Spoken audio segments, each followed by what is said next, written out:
Magandang hapon po sa inyong lahat. Ngayon po ay January 16, 2026. Araw po ng Biyernes. Ito po ang resulta ng 2D Lotto at 3D Lotto ngayong 2 p.m. draw.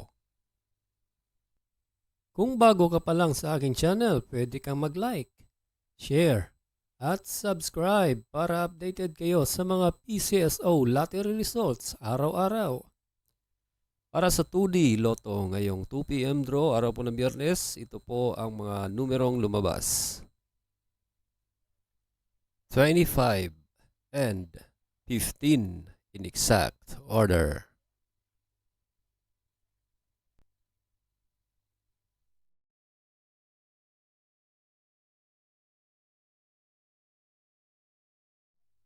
Para sa 3D Lotto ngayong 2 p.m. draw, ito po ang mga numerong lumabas. 2, 8, and 1 in exact order.